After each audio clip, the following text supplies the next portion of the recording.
Le DAF Fresh Morning, c'est 104.5 tonnes de bonne humeur. Tous les matins. Vous êtes sur les 104.5 Urban FM, la station urbaine, et vous écoutez le DAF Fresh Morning. On est avec Elvis. Elvis, bonjour. Bonjour DAF Fresh, bonjour René Rude, bonjour Fallon, bonjour tous les auditeurs qui nous écoutent ce matin sur les 104.5. Alors, on va démarrer cette rubrique pour parler de Bet 241. Le sponsor, on va vous parler comment ça se passe du côté des recharges du voucher. Alors, ce que vous devez déjà savoir, c'est que depuis la semaine dernière, les recharges voucher sont désormais disponibles depuis la semaine dernière, comme je disais tantôt, dans tous les réseaux Bet 241. Vous pouvez évidemment créditer votre compte Bet 241.net ou votre compte bet2africa.ga. Il vous suffit d'aller chez les revendeurs, évidemment, qui sont dans les différents streets, qui sont dans les salles Bet 241 et qui sont aussi dans les kiosques Bet 241. Alors, chers auditeurs, le principe, il est simple, évidemment. C'est vous allez faire cette recherche comme vous allez faire cette recharge comme vous faites évidemment la recharge de crédit chez le boutiquier au quartier. Donc, comme je le disais tantôt, le voucher est disponible depuis la semaine dernière dans tout le réseau Bet 241, à savoir pour ceux qui ont les comptes bet241.net ou les comptes bet2africa.ga. Vous partez chez un revendeur dans les différents streets, dans les salles Bet 241 ou dans les kiosques. Vous allez faire évidemment créditer votre compte. C'est comme quand vous êtes au quartier, vous partez chez le boutiquier, faire recharger votre compte. Il vous suffit évidemment de vous rendre dans un point de vente à proximité, de donner l'identifiant de votre compte et de payer évidemment la recharge, et c'est instantané. Je donne l'identifiant de mon compte. Bien sûr. Ils ne vont pas me... Non, ils ne vont pas. Tu arrives dans une salle Bet 241 chez un vendeur agréé, tu donnes l'identifiant de ton compte, vous payez et la recharge est instantanée. Ainsi, vous pourriez jouer de façon rapide et facile. Donc, voici un peu le voucher qu'on vous présente depuis la semaine dernière. On va aller dans le sport d'Afresh avant d'aller dans la CAN qui s'est achevée hier le 11 février 2024. On va d'abord parler des 4 athlètes gabonais qui se sont retrouvés au tournoi pré-olympique qui s'est passé du côté de Dakar. René Rude, tu te souviens, on en parlait mercredi où on disait qu'on a eu évidemment 4 athlètes qui devaient aller participer à ce tournoi pré-olympique du côté de Dakar où il fallait aller arracher la qualification. Alors, ils étaient 4, à savoir Emmanuela Atora, la vice-champion d'Afrique. On avait Antonio Bam qui n'est plus là représenté, qui a remporté la médaille d'argent en 2012, qui a été champion du monde de taekwondo pour les plus de 80 kilos. Ensuite, on avait Urgence Mwenga et Moussa Omar Sissé. Alors, celle qui a fait couler beaucoup d'encre et de salive et qui continue à aligner les performances, évidemment, c'est la jeune Emmanuelle Atora Eyege qui, évidemment, a décroché son ticket pour la phase finale des Jeux Olympiques qui vont se passer du côté de Paris en 2024. Donc, elle a débuté à partir des quarts de finale où, évidemment, elle a battu son adversaire malienne en quart de finale. Ensuite, en demi-finale, elle était opposée à l'ancienne championne d'Afrique 2021 d'Afresh. Alors, pour arracher cette qualification, il fallait se retrouver parmi les finalistes. Donc, ce sont les finalistes de ce tournoi para-olympique, évidemment, qui sont allés prendre les différentes qualifications. Et on a la jeune Atora, comme je le disais tantôt, qui a commencé par les quarts de finale. Elle a battu son adversaire malienne. Ensuite, derrière, elle a battu la vice-championne 2021. Donc, vous voyez qu'à partir de là, elle était déjà qualifiée pour la finale. Et vu qu'elle était déjà qualifiée pour la finale, eh bien, celle-ci a arraché sa qualification. C'est la taekwondoïste gabonaise qui fait aujourd'hui couler beaucoup d'encre et de salive. Il faut le souligner. Emmanuela Atora Eyege, elle fait la fierté du taekwondo gabonais du côté de l'agence féminine. Et de l'autre côté, on avait d'autres athlètes qui étaient engagés. Évidemment, ils n'ont pas pu créer la surprise parce qu'on a Antonio Bam, vice-champion olympique aux Jeux de Londres et évidemment qui était présent du côté de Dakar pour chercher évidemment son ticket pour les Jeux de Paris, les Jeux olympiques de Paris 2024. Évidemment, n'ayant pas rempli évidemment le quota minimum requis dans l'ensemble des compétitions qu'il a participé d'Afresh. Donc celui-ci a directement commencé en quart de finale. Il a remporté son quart de finale et lorsqu'il est arrivé évidemment en demi-finale, Anthony Obam n'a pas pu remporter sa demi-finale. Voilà pourquoi il a été éliminé, parce qu'il fallait qu'il remporte la demi-finale et lorsqu'il arrive en finale, eh bien, les deux finalistes sont directement qualifiés. Eh bien, il a été sorti en demi-finale, mais il a quand même occupé la troisième place. En fait, il a remporté la troisième place. Donc, ce que nous souligne l'article aujourd'hui, Anthony Obam. Non, je ne suis pas content de sa troisième place. Je ne fais que donner les nouvelles. Donc, moi aussi, je ne veux que te poser la question. Bien sûr. Donc, Anthony Obam qui a remporté la troisième place du côté des plus de 83 kilos. Eh bien, s'il y a un désistement du côté des deux finalistes, celui-ci pourra être repêché. Mais s'il n'y a pas de désistement, celui-ci ne pourra pas repêcher.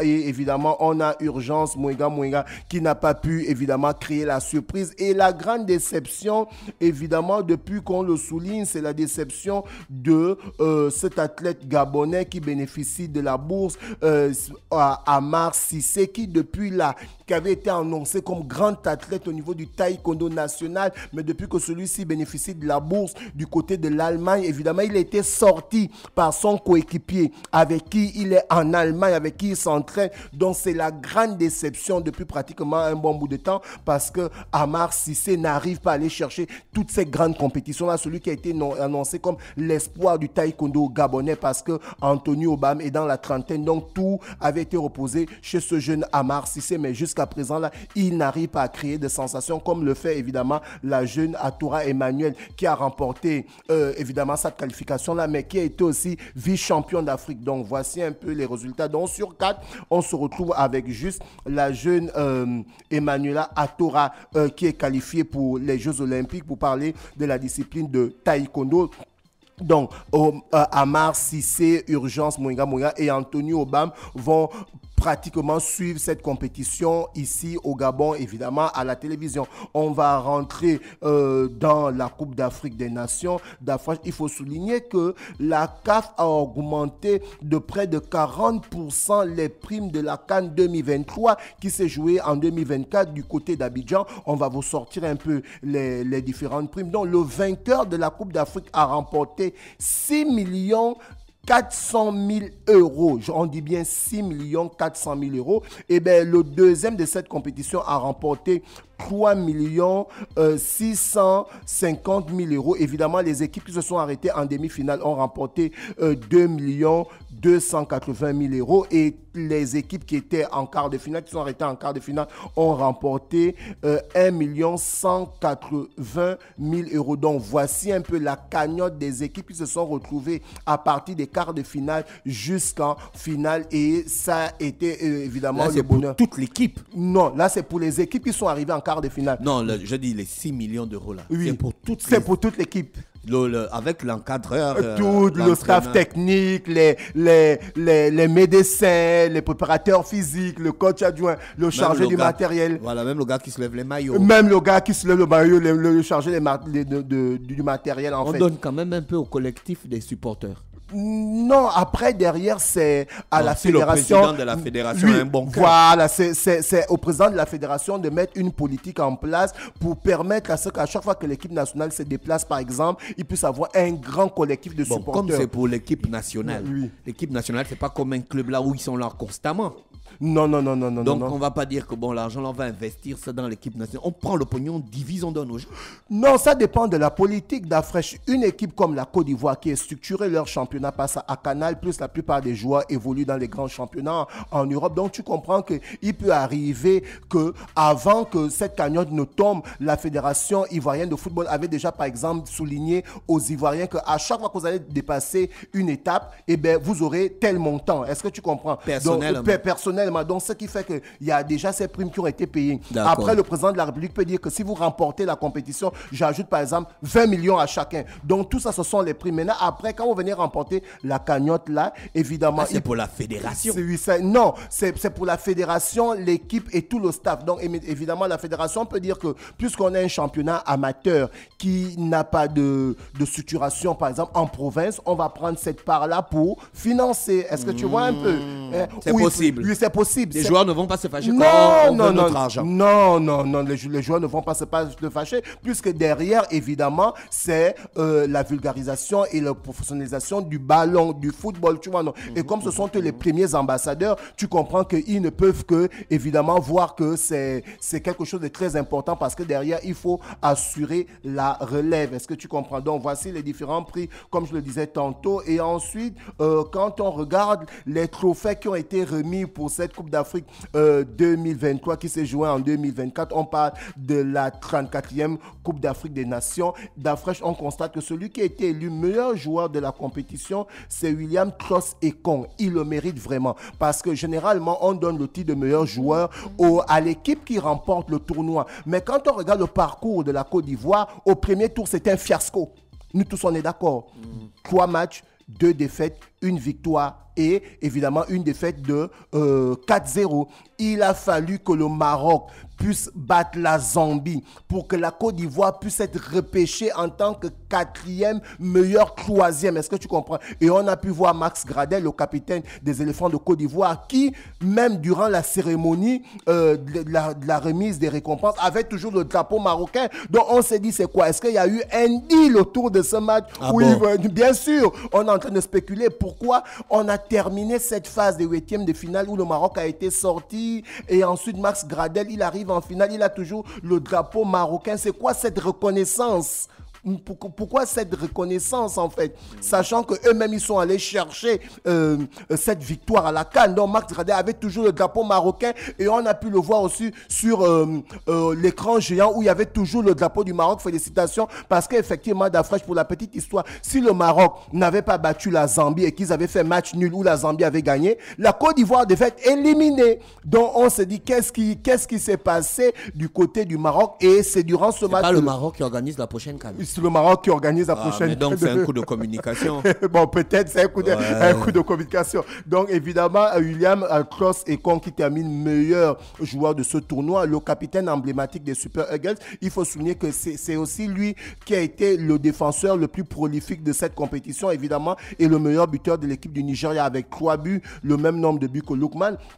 Ensuite, on a Emilio Zue qui a terminé meilleur buteur de la compétition. Celui-ci a joué 5 matchs, il était sorti en 8e de finale, mais il a marqué 5 buts. Et ensuite, on a le meilleur gardien de la compétition, Ronan Williams, évidemment, d'Afrique. Ça, c'est incontestable. Le gardien sud-africain mérite d'être le meilleur joueur de la compétition. Non seulement celui-ci est rentré dans le Guinness record pendant le quart de finale, quand il a arrêté sur 5 tirs au but, il en a arrêté 4. C'était la première fois que ça se passe dans une grande compétition officielle. Je rappelle que quand on parle des coupes des continents, la Coupe d'Afrique est la 3e plus grande compétition après la Coupe du Monde et la Coupe d'Europe en termes de spectacle, de vues, tu vois un peu, et de publicité, tu vois un peu, et de communication. Donc du coup, Ryan Williams qui a terminé meilleur gardien évidemment de ce tournoi. Ensuite, on a l'équipe sud-africaine qui a eu le tournoi, qui a eu le trophée de l'équipe Fair Play. D'Afresh,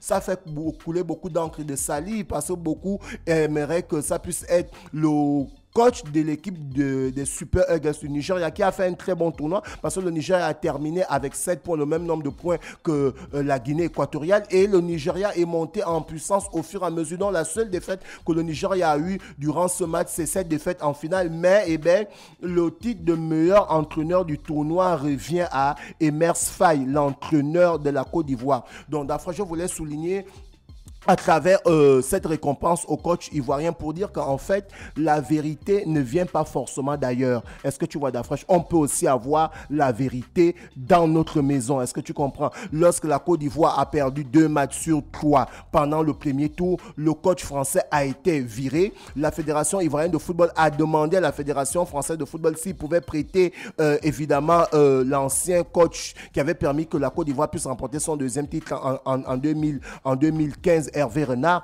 La Fédération française de football a refusé, mais il y avait un entraîneur adjoint qui n'ont pas fait confiance, Emers Faye. Mais c'est celui-ci qui vient de faire en sorte que les éléphants de Côte d'Ivoire remportent la compétition. Donc il faudrait qu'il puisse avoir tout le mérite parce que au sorti du premier tour, à partir des huitièmes de finale, on a vu cette équipe ivoirienne devenir, comme disaient les enfants à l'époque de Sangoku, super guerrier. Parce que cette équipe ivoirienne qui nous a démontré qu'elle avait des ressources, notamment avec des anciens joueurs tels que Serge Aurier, Max Gradel, Jean-Michel Esseri, Kessi, mais elle nous a aussi montré qu'elle avait du cœur. Parce qu'elle a été menée pratiquement dans des situations en élimination directe, mais elle a su revenir au score d'Afresh. En huitième de finale, elle était menée face au Sénégal. Elle a égalisé, ensuite elle a remporté au tir au but. En quart de finale, elle était menée face au Mali. Elle est revenue au score et elle a remporté aux prolongations. En demi-finale, elle a battu la RDC. Et là, en finale, elle était menée au score face au Nigeria. Elle est revenue